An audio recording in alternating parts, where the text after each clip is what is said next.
There are rules you're taught. Then there are rules Machiavelli would never say out loud. The ones that separate power from weakness, dominance from exposure. Most people think power is something you show, but Machiavelli knew the truth. Real power is in what you withhold, especially in public. Because in public, you're being watched, not just by people, but by opportunity, by reputation, and by those waiting for you to slip. You don't rise by being impressive in public. You rise by being impeccable. And there are 9 behaviors, subtle, emotional, human, that will quietly destroy your presence, your mystique, your control, if you dare reveal them. Never complain in public. You might think it makes you relatable, but in the eyes of the powerful, it does the opposite. Machiavelli understood when you complain in public, you signal 2 fatal weaknesses. You don't have control and you expect sympathy. Both are poison. Power attracts those who can endure pain without broadcasting it. The moment you share your frustration publicly, you create a new identity. Not a threat, not a mystery, but a person who needs something. And the world begins to treat you accordingly. Stay silent, endure privately. Let them wonder how you never flinch, never reveal your insecurity. In private, maybe, with someone you trust, maybe, but never in public, because what people see you admit, they begin to believe, even if it isn't true. Say, I'm not good at this enough times, and soon no one will trust you to be. Say, I struggle with confidence, and people will lower their expectations of you permanently. Machiavelli knew appearances shape truth, and nothing kills authority faster than volunteering weakness. So even when you're unsure, hold your frame. Let your internal uncertainty be invisible behind perfect posture. That's what unnerves them. Not what you say, but what you refuse to reveal. Never boast about your plans. You've seen them, people in public, talking loudly about their next big thing. Machiavelli would smile at them and then use their ambition against them. Because when you speak your plans in public, 2 things happen. People feel no urgency to support you. You're already doing well, right? And others now have a map to sabotage you before you even start. Announce nothing. Let your success surprise them. Move quietly until your results are undeniable. And when people ask, shrug. Smile, offer nothing, because power is best accumulated when no one sees it coming. Never take public sides in petty conflicts. You think standing up for someone makes you loyal? In private, yes. In public, it makes you predictable. Machiavelli warned rulers, never become involved in the quarrels of others unless you stand to gain from the outcome. When you jump into a dispute, you gain an enemy without necessity. You create alliances based on emotion, not strategy. And most dangerously, you reveal your values before you have power to enforce them. Let others expose themselves. Let them fight. You observe. You remember. You position. Public neutrality is not cowardice. It's the preservation of future dominance. Never show hunger for attention. There is no greater stench in public than desperation. Whether it's laughter you force, validation you chase, or approval you seek, once people sense you need it, they own you. Machiavelli believed that the more you need others, the less they value you, especially when the need is psychological. When you walk into a room and try to be liked, you become replaceable. But when you enter with composure, calm, and disinterest, you create a presence they can't define. And what they can't define, they can't dismiss. Want influence? Want power? Then be the one who doesn't need the room. Let them come to you. Never break under pressure, even slightly. Public moments of stress, arguments, disagreements, accusations, these are tests, and most people fail, not because they explode, but because they leak. Their voice tightens, their expression flinches, their stance weakens. The audience picks up on this instantly, even subconsciously, And in that moment, your myth cracks. Machiavelli would never show pressure. He'd absorb it like armor absorbs arrows. Even when boiling inside, you maintain stillness outside. Not robotic, controlled. Because once people see that nothing ruffles you, you become a psychological landmark, a figure they adjust themselves around. Never publicly over-explain yourself. This is the sin of those who feel they must justify every move. You say something controversial, you get a reaction, you panic. You go on a rant, clarifying, softening, defending, and in that moment you lose the frame. Now the crowd owns your narrative. You're reacting to them. You're explaining your existence on their terms. Machiavelli never explained, he redirected. Instead of softening, he'd make people question their own reaction. If they demanded an explanation, he'd respond, "Perhaps you misunderstood me," or "Perhaps you understood me perfectly." Either way, he remained in control of the meaning. So the next time you feel the urge to explain yourself, don't. Let your silence make them question themselves. Never reveal bitterness toward rejection. Someone ignores you, doesn't include you, chooses someone else. You feel that flicker of pain, and maybe you want to show it. But public bitterness is self-sabotage, because it screams, "I noticed, I care, and now I'm weakened by it." And Machiavelli would call that emotional suicide. When you're overlooked, dismissed, or cut out, respond with detachment, not passive aggressiveness, not fake laughter, stillness. Make it seem like they just freed you, like your attention is a resource, and they just removed themselves from access, because they probably expected you to chase. When you don't, they'll start chasing themselves. Never publicly criticize someone more powerful, not because they don't deserve it, but because you don't benefit. Calling out someone above you only makes two things happen. People see you as jealous, even if you're right, and the powerful now see you as a threat to neutralize. Machiavelli would find their weakness, yes, but he would never fire first in public. He'd wait until their guard dropped, wait until it made more sense to elevate them just before letting them fall. If you must criticize, do it surgically, strategically, and preferably through someone else. Because power isn't in saying what's true, it's in deciding when the truth is useful. Power isn't just preserved by what you avoid, it's constructed silently through what you project with precision. Because when you remove the weak behaviors that Machiavelli would despise, you create a vacuum. And the world doesn't tolerate a vacuum. People around you will project meaning onto you whether you design it or not. So now the game shifts from avoiding destruction to crafting dominance.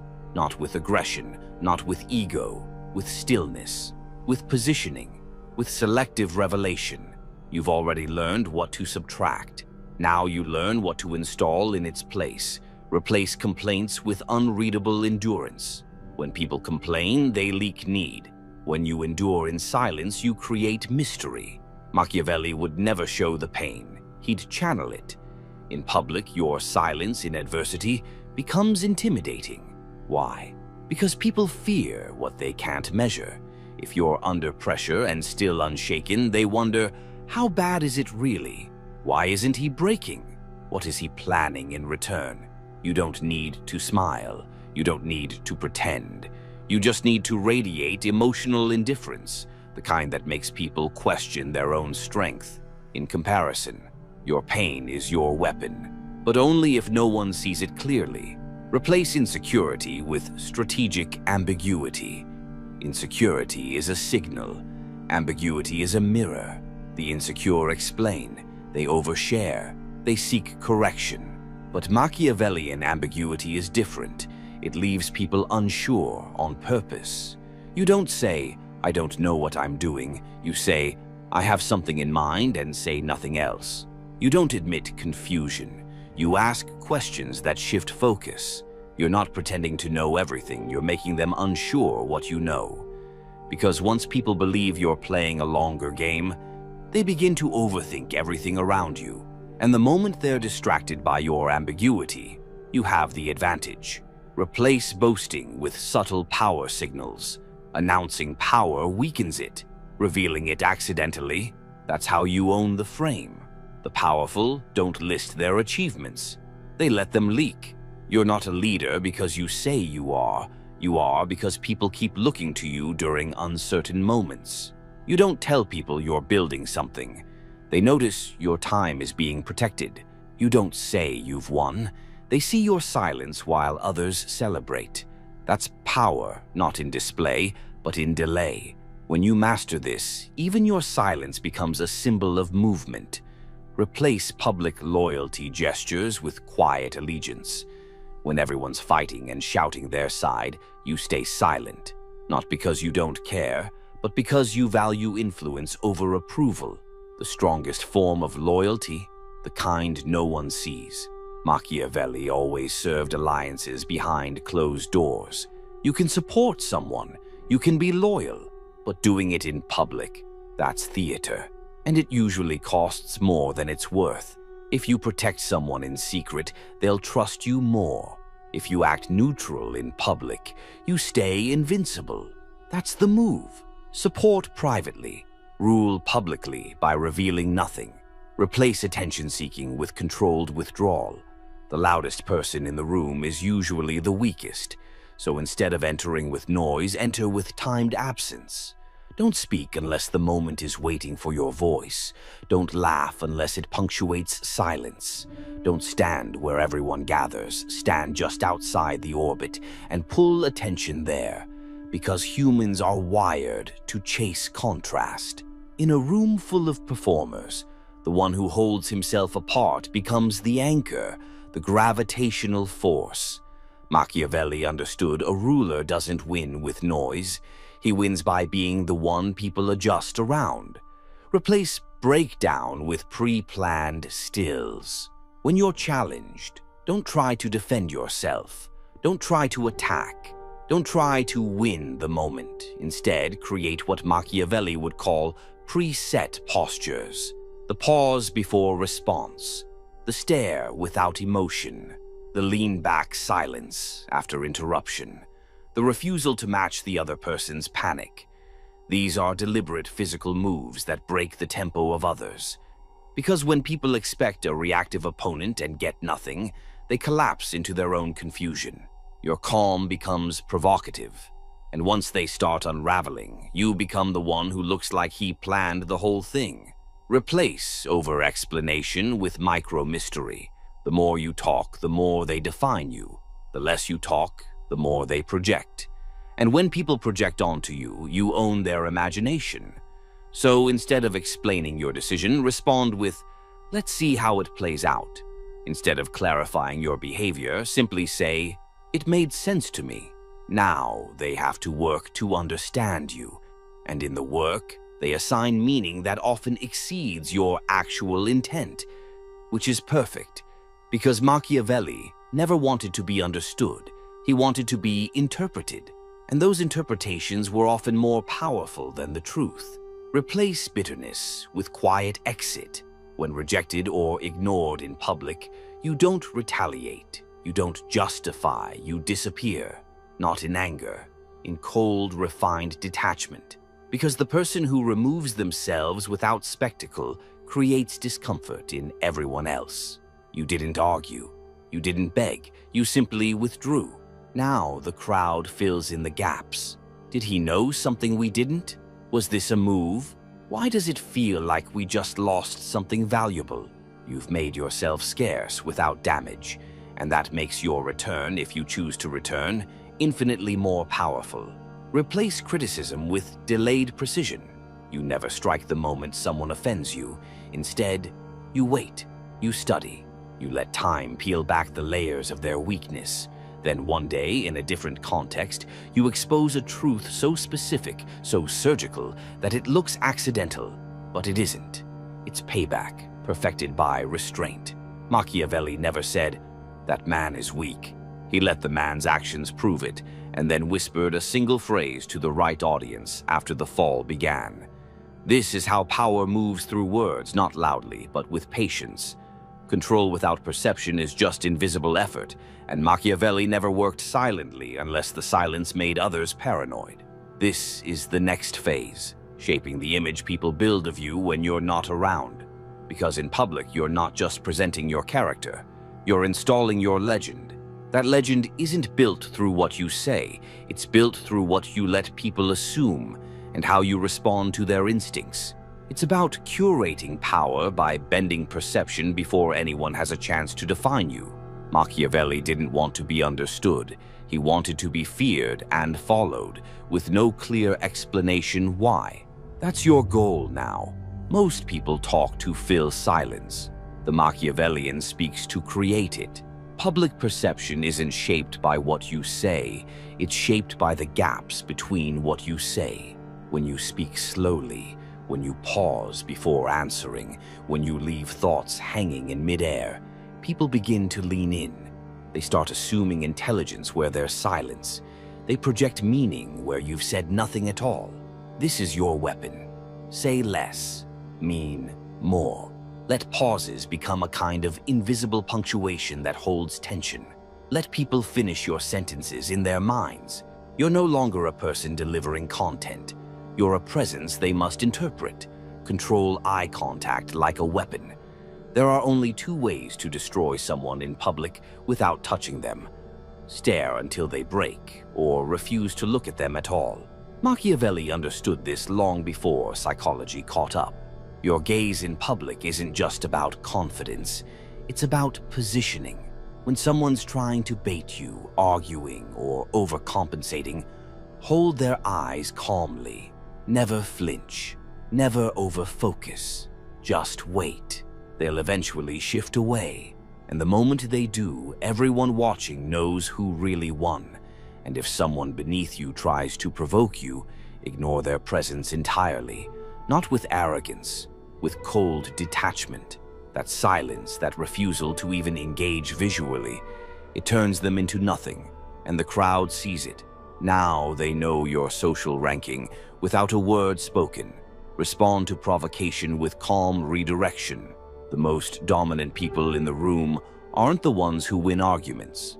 They're the ones who never appear to even join them. When someone tries to corner you with criticism or sarcasm in public, you don't defend. You don't escalate. You pivot. You smile faintly. You redirect the topic so elegantly, it makes the aggressor look childish. And the room notices.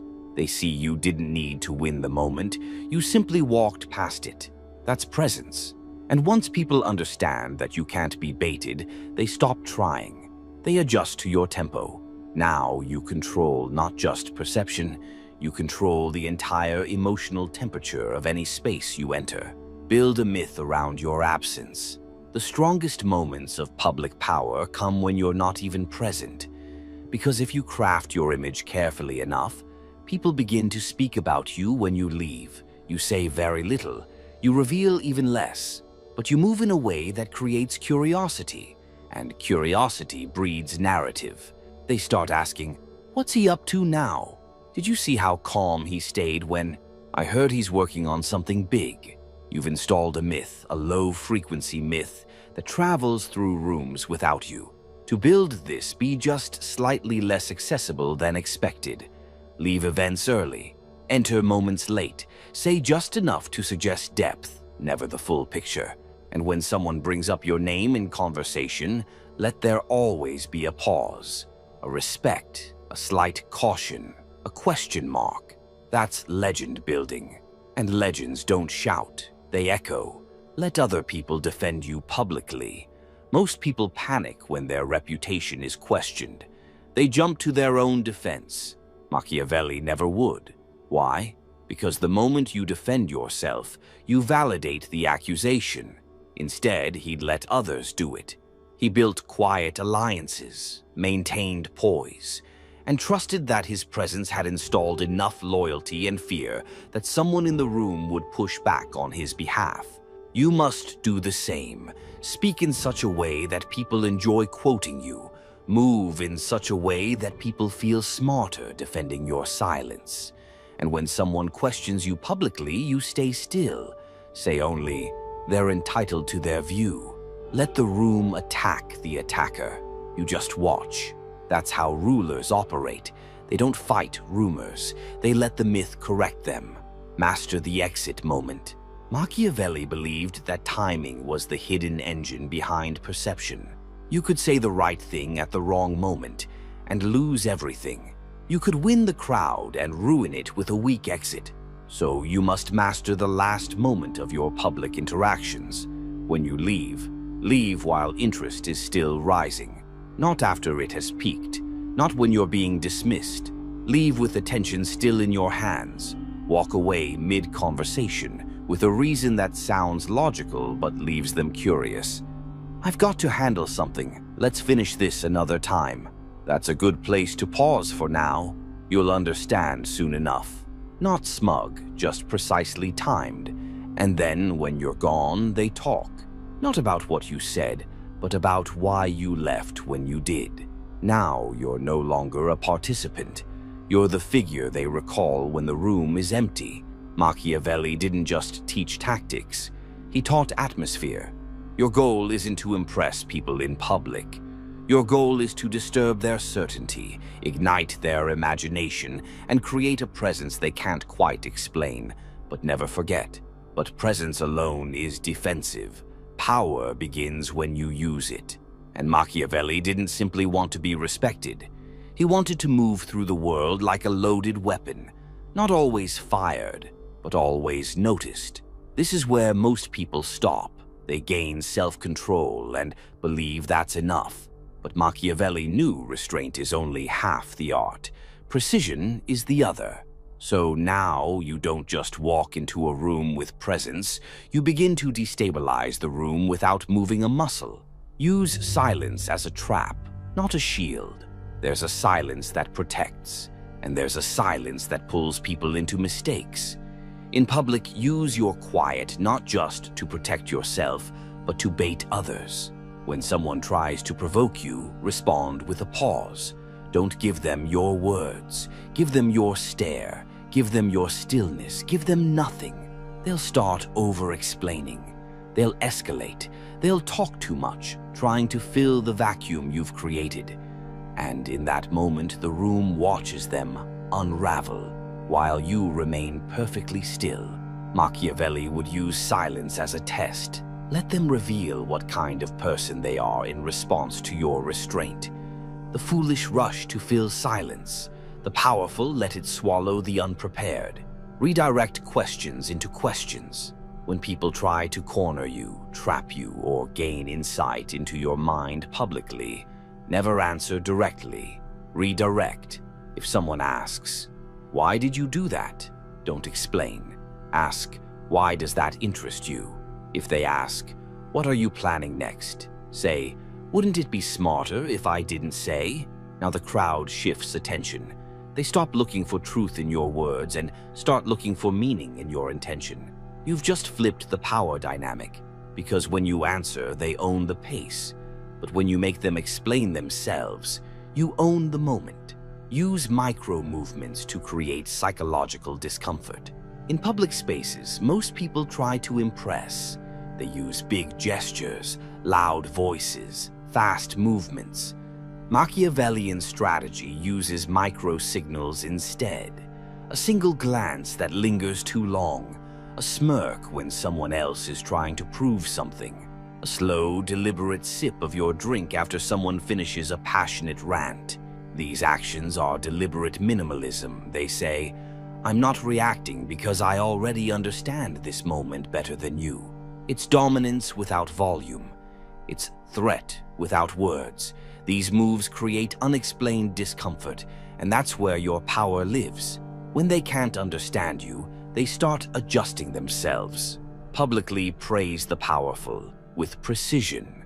Never criticize someone with more power in public. You already know this.